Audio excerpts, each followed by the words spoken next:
It's another very tough day out here in Saudi.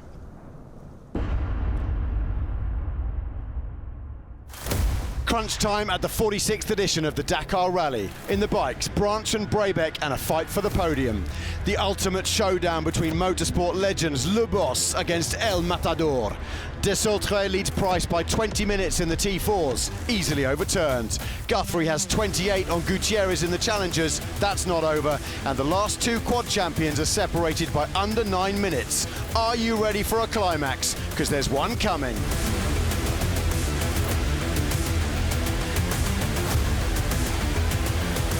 Snap, crackle, pop, Dakar.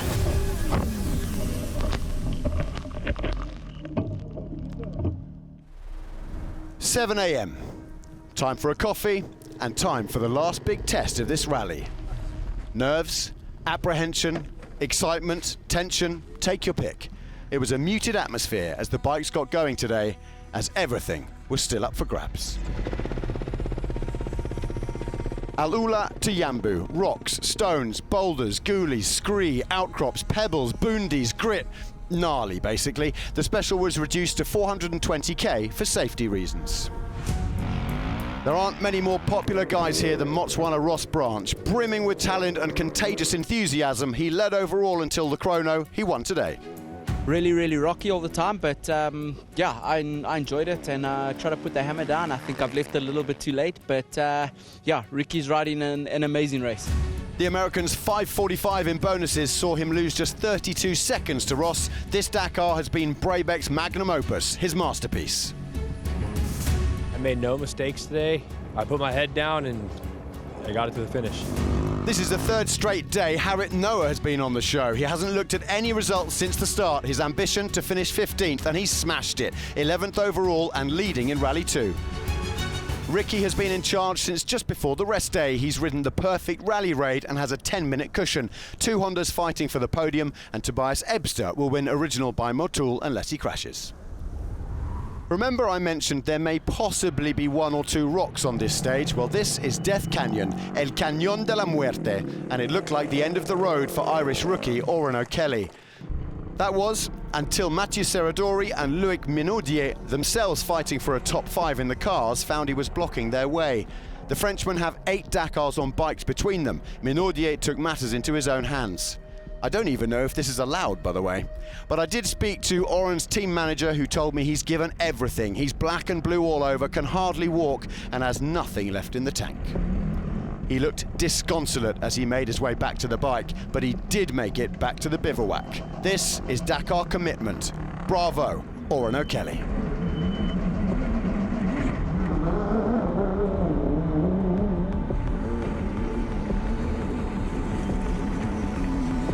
Exhausted, he finally made it back to the bivouac 6 hours after the top guys.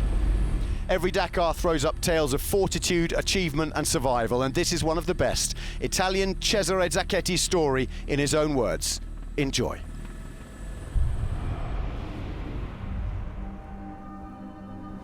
Sono le 5:30 del mattino della tappa marathon. Sono esattamente dove mi sono fermato ieri alle 17:30 in questo posto spaziale.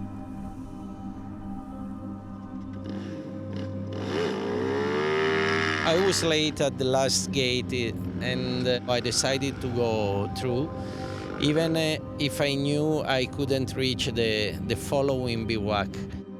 It was late, it was dark, and I stopped. I was in the middle of the dunes.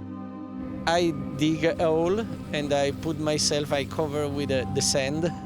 I wasn't scary at all. It was beautiful, so calm. They called me and they told me, "We are sending you an helicopter." They made some lights and they went away.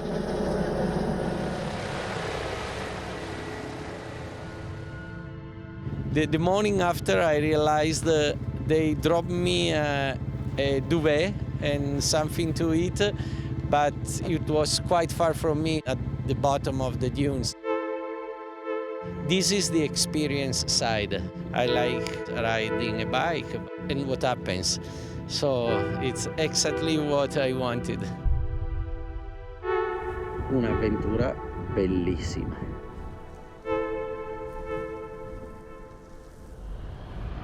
Alexandre Giroud, quad champion in 22 and 23. Manuel Andújar, winner in 21. Together they rode. The Frenchman won, but the Argentine's lead is still over 8 minutes. Seb Loeb suffered punctures again yesterday, and with problems with his jack, he had to find rocks to raise the car and change the wheel. C'est pas possible ça.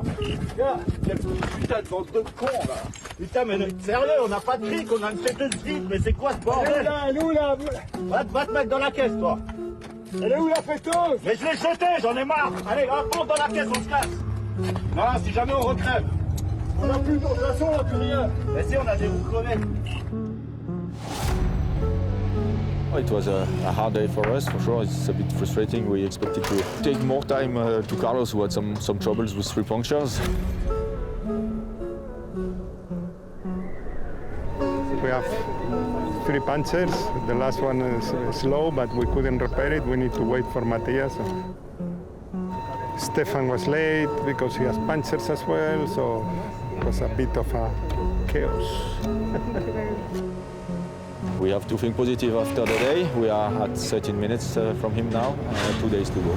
It's the age-old question, which came first, the chicken or the egg? If Carlos is the chicken, Seb's the egg, and if you keep smashing an egg, cracking its shell and putting holes in it, that egg ain't going to win the Dakar. At the top of a rise, you can't see properly. We hit something with the front wheel and it twisted everything. It's over. With the 3 Audi cars together, we knew it wasn't going to be an easy task for us. It is what it is. The chicken came first, that's the answer. Carlos Sainz will win his 4th title tomorrow. Loeb had 5 more punctures today, lost more than an hour, and even saluted the champion-elect as Sainz drove past. It will be a 5th podium in 8 starts for Seb. The dream remains just out of reach.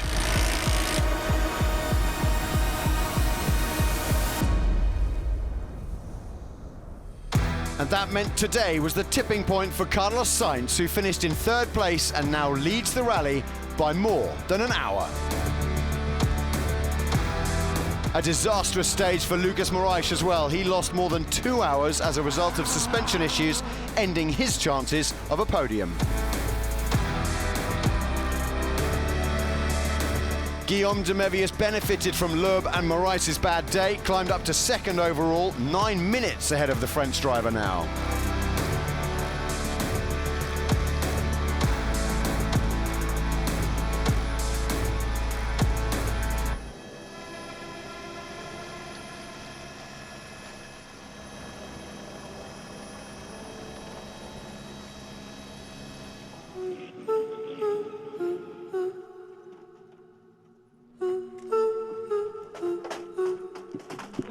Thank you very much. Super.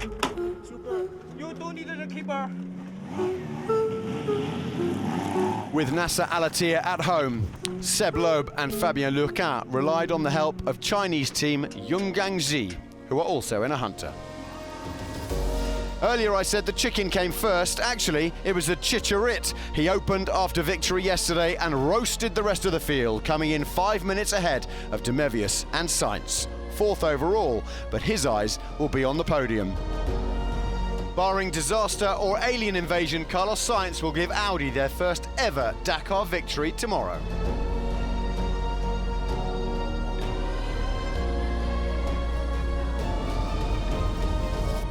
Mitch Guthrie is the challenger governor, and he got through the rocks unscathed, keeping his nearest rival 25 minutes back. The day's winners, once again, Mr. and Mrs. Cavigliasso. 2 wins in 4 days for the Argentine husband and wife. But if you were looking for some serious nail-biting excitement this morning, you may not have expected it from the T4s, but that's where you would have found it. We saw onboard footage yesterday of Xavier de Soltrait celebrating. Sarah Price was just behind him and Jerome de Sadelier just 3 minutes back. Penalties for the Frenchman meant that at one point today, the 3 crews were just minutes apart after 50 hours of racing. Unbelievable. The Soul train derailed, Sarah made him pay the price, and Jerome saddled up to win the day. In the end, Price suffered a double puncture and ran the last 50k on ruptured wheels, but it's awful close up top. The Czechs are mad about the trucks, but nobody from their country has won this since 2001, the great Karel Loeb, uncle of today's stage winner Aleš. But barring a miracle, he won't be the one ending the drought, because Martin Mačić goes into the final day with a huge lead of over 2 hours. They'll be getting the Star of Pramen ready in his hometown tonight. But check out the Czechs this year. Loeb will even make it a 1-2. So the trucks is done and dusted. It's Carlos in the cars, Brabeck's Apex in the bikes. Guthrie has no real challenge in the challengers. Tomorrow there's an open door in the T4, and we'll find out who gets the nod in the quads.